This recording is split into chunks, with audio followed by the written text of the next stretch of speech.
நல்ல பண்புகளோடு நடந்துக்கிறவங்களுக்கு, நல்ல நடவடிக்கையோடு இருக்கிறவங்களுக்கு இந்த அன்றாடம் கூடும் கூறும் இந்த ராசி பலன்களை பற்றி பார்த்தோம்னா அது சரியாக தான் வரும். சரிங்களா? அதனால் இது நிறைய விதம் இருக்குது இது கணிக்கிறதுக்கு. நம்ம இப்போ சுலபமாக இதை சொல்கிறோம்.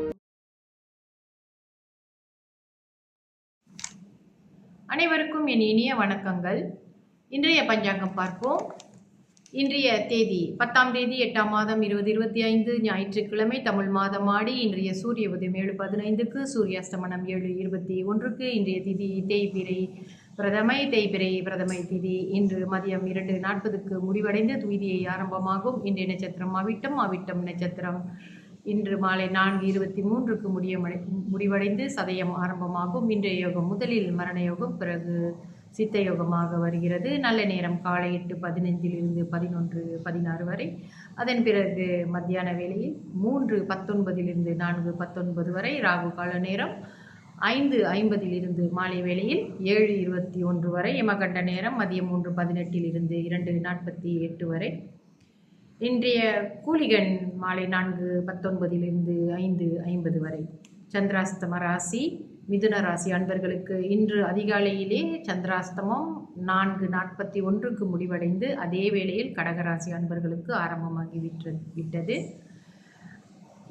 இன்றைய விசேஷம் காயத்ரி மந்திரம், அதாவது காயத்ரி மந்திரம் ஜபிக்க ஆரம்பிப்பவர்கள் இன்றைய நாளில் ஆரம்பிக்கலாம்.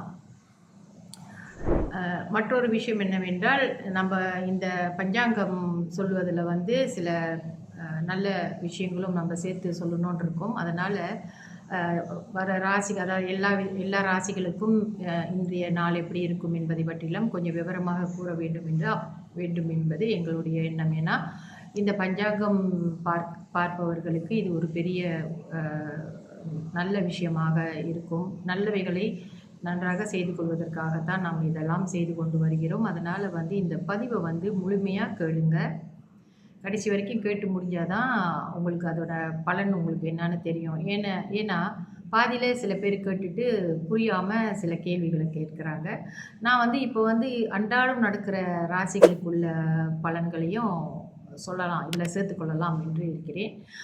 இன்னும் வருங்காலத்தில் நிறைய விஷயங்கள் நல்ல அப்கிரேட் பண்ணி தெளிவாக எல்லோருக்கும் விளங்கக்கூடிய அளவிற்கு இங்கே நம்ம இந்த பதிவுகளை செய்ய வேண்டும் என்று அடியனுடைய எண்ணம்.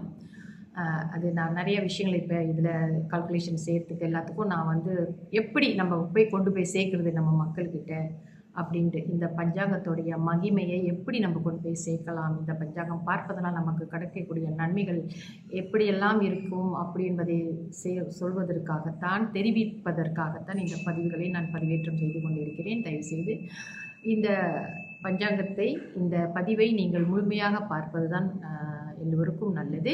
சரி, நம்ம அந்த ராசி, இன்றைய ராசி பார்ப்போமே. இன்றைய ராசிக்கு நீங்கள் பார்த்தீங்கன்னா, மேஷ ராசிக்கு காரிய அனுகூலம் இருக்குது. ரிஷபராசிக்கு நலம். மேஷராசிக்கு சலுகை கிடைக்கும். அதாவது ஏதாவது ஒரு வேலை நீங்கள் செய்யணும்னு நினச்சிருந்தீங்கன்னா அதுக்கான சலுகை உங்களுக்கு கிடைக்கக்கூடிய வாய்ப்பு இன்று இருக்குது. மிதுனத்திற்கு பெரியவர்களுடைய ஆலோசனைப்படி நீங்கள் நடக்கிறது நல்லது. அப்போ உங்கள் காரியமும் எடுத்த காரியம் சரியாக வருவதற்கு உறுதுணையாக இருக்கும். கடகம் ஆரோக்கியத்தில் கொஞ்சம் கவனம் செலுத்துங்க. கொஞ்சம் தலைவலியெலாம் வரக்கூடிய வாய்ப்புகளும் இருக்குது. சிம்ம ராசிக்கு பணவரவு இருக்குது. பணவரவு இருக்குது, ஆனால் சுமாராக கைக்கு போகிற மாதிரி வர மாதிரி இருக்குது. கன்னி ராசிக்கு கொஞ்சம் அலைச்சல், சோர்வு. அதனால் நீங்கள் எங்கேயோ வெளியே போகணும் வரணும், ஏதாவது ஒரு வேலை செய்யணுன்னு இருந்தால் நல்லா பிளான் பண்ணி செய்யுங்க. ஸோ கொஞ்சம் அலைச்சலும் சோர்வும் உங்களுக்கு குறைவாக இருக்கிற மாதிரி நீங்கள் தான் பார்த்துக்கணும். துலாம் ராசி அன்பர்களுக்கு சிறப்பாக இருக்குது, நலம் அவங்களுக்கு ரொம்ப நல்லா இருக்குது. விருச்சிக ராசி அன்பர்களுக்கு இந்த நாள் நல்ல நலம் சிறப்பாக இருக்கிறது. தனுசு ராசி அன்பர்களுக்கு வீண் விவாதங்கள் தேவையில்லை. நீங்கள் யார்கிட்டையும் போய் விவாதம் பண்ணிக்கிட்டு நிற்காதீங்க. அப்படி ஏதாவது ஒரு விவாதம் வர மாதிரி இன்றைக்கி உங்களுக்கு தோன்றுச்சுன்னா தயவு செஞ்சு தவிர்த்துருங்களேன், அந்த இடத்துக்கு போகாமல் கூட இருக்கலாம்.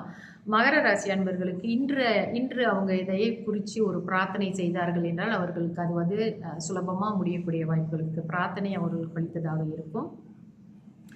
கும்பராசி அன்பர்களுக்கு காரிய அனுகூலம். அவங்க இன்று எடுத்து செய்ய ஏதாவது ஒரு காரியத்தை இன்றைக்கி எடுத்து செஞ்சாங்கன்னா அதனால் அவங்களுக்கு அனுகூலம் கிடைக்கும். மீனராசி அன்பர்களுக்கு வந்து தயவு செஞ்சு நான் சொல்கிறேன், மீனராசி அன்பர்களே, நீங்கள் யாருக்கும் ஜாமீனுக்கு போகாதீங்க என்று யாருக்கும் வக்காலத்து வாங்கிட்டு எதுவும் செய்ய போகாதீங்க. அது உங்களுக்கே வந்து ஒரு தலைவலியாக திரும்பக்கூடிய வாய்ப்பு இருக்குது. கையொப்பம் போடுறது, மற்றவங்களுக்காக போய் கையொப்பம் போடுறது, கையொப்பம் ஏன்னா நம்ம சைன் வைக்கிறோம்ல, அவங்களுக்காக ஒரு சைன் வைக்கிறது, அவங்க காரியம் நடக்கணுன்றதுக்காக. ஸோ இன்றைய நாள் வந்து தவிர்த்துருங்க. பேச்சுவார்த்தையில் கூட நான் பார்த்துக்கிறேன், நீங்கள் கொடுங்க அப்படின்னு ஒரு வாக்கு கொடுத்துடாதீங்க. அது அந்த வாக்கை உங்களால் நிறைவேற்ற முடியாமல் இருக்கும். ஸோ இந்த விஷயத்தில் கவனமாக இருங்க. இதெல்லாம் எதுக்கு நம்ம சொல்லிட்டு வரோம்னா, நீங்கள் முன்கூட்டியே ஜாக்கிரதையாக இருக்க வேண்டும் என்பதற்காகத்தான். ஸோ பஞ்சாங்கம் என்பதே காலையிலே நீங்கள் கேட்டுட்டிங்கன்னா உங்களுக்கு நல்லது. எல்லோரும் வந்து நன்மையாக இருக்கணும். அதாவது நம்ம ஒரு கோபப்பட்டு ஒரு விஷயத்தை போய் அதிகமாக கோபம் பட்டுக்கிட்டு இருந்தோம்னா நம்மளுக்கே ஒரு கெடுதியாக தான் முடியும். கோபம் வந்து நம்மளுக்கு என்றைக்குமே நல்லது செய்யாது. அதனால் நீங்கள் என்ன செய்யணும் அப்படின்னு சொன்னால், அமைதி, தெளிவான எண்ணம், சிந்தனை, இந்த விஷயம் ஏன் நமக்கு நடக்குது அப்படின்ட்டு கொஞ்ச நேரம் உட்காந்து யோசித்து பார்த்துட்டு, அப்புறம் வந்து நம்ம வந்து செய்கிற விஷயங்களுக்கு நல்ல முயற்சி செய்யணும். நம்ம செய்யக்கூடிய காரியங்களுக்கு நம்மளை தீவிரமான முயற்சி செய்யும் பொழுது நம்மளுக்கு நிச்சயமாக அந்த வெற்றி கிடைக்கிது. அப்போ அந்த வெற்றியை நம்ம அனுபவிக்க வேண்டும் என்றால் நம்ம வந்து முதல்ல ஒரு கோபம் இருக்கக்கூடாது, மனசில் பொறாமை இருக்கக்கூடாது, நல்ல எண்ணங்களோடு இருக்கணும். நம்ம வேலைகளை மனதார இந்த வேலைகளை செய்யணும். நம்ம வேலை செய்கிற இடத்துல குறைப்பட்டுக்கக்கூடாது. நம்மளுக்கு முன்னால் இருக்கிற அதிகாரிகள், அதாவது நம்மளோட ஹையர் ரேங்கில் இருக்கிற அதிகாரிகிட்டலாம் நம்ம கோபத்தை காட்டக்கூடாது. நிறைய விஷயங்களை நம்ம சுற்றி நினச்சி பார்த்தோமா, நம்ம மேலே தான் ஏதாவது ஒரு சின்ன தவறு இருக்கும். ஸோ இதெல்லாம் கவனித்து வாங்க. அன்னாடும் நல்ல பண்புகளோடு நடந்துக்கிறவங்களுக்கு, நல்ல நடவடிக்கையோடு இருக்கிறவங்களுக்கு இந்த அன்றாடம் கூறும் இந்த ராசி பலன்களை பற்றி பார்த்தோம்னா அது சரியாக தான் வரும். சரிங்களா? அதனால் இது நிறைய விதம் இருக்குது இது கணிக்கிறதுக்கு. நம்ம இப்போ சுலபமாக இதை சொல்கிறோம். மீண்டும் வருகிற எதிர்காலத்தில் வந்து நிச்சயமாக இதனுடைய பலன்களை இன்னும் அதை அப்கிரேட் பண்ணி நல்லா எல்லாருக்கும் அது எப்படி இதை நம்ம செய்கிறோம், இந்த பலன்களை அன்றாடம் மாத கணக்கில் வார கணக்கில் எல்லாம் இப்படி பலன்கள் சொல்கிறார்களே, இதெல்லாம் உண்மையா அப்படின்ற சந்தேகம் எல்லாம் நிறைய பேருக்கு இருக்குது. அதெல்லாம் உண்மை தான். ஆனால் நம்ம எப்படி அதை எடுத்துகிட்டு வந்து உங்ககிட்ட கொடுக்குறோன்றது வந்து ஒவ்வொரு ஜோதிடருடைய திறமை. அதை எப்படி நம்ம அப்கிரேட் பண்ணணும், எப்படி மக்களுக்கு, சாதாரண மக்களுக்கு, பஞ்சாங்கம் தெரியாதவர்களுக்கு கூட அதை எப்படி புரிய வைக்க வேண்டும் என்பது எங்களுடைய கையில் தான் இருக்கிறது. என்னால் முடிந்த மட்டும் நான் முயற்சி செய்து கொண்டிருக்கிறேன். இன்னும் நிறைய நல்ல விஷயங்களை நான் மக்களுக்கு கொண்டு சேர்க்க வேண்டும் என்று நினைக்கிறேன். அதற்கு நீங்கள் எல்லாம் எனக்கு வந்து ஆதரவு கொடுக்கணும். நன்றி, வணக்கம்.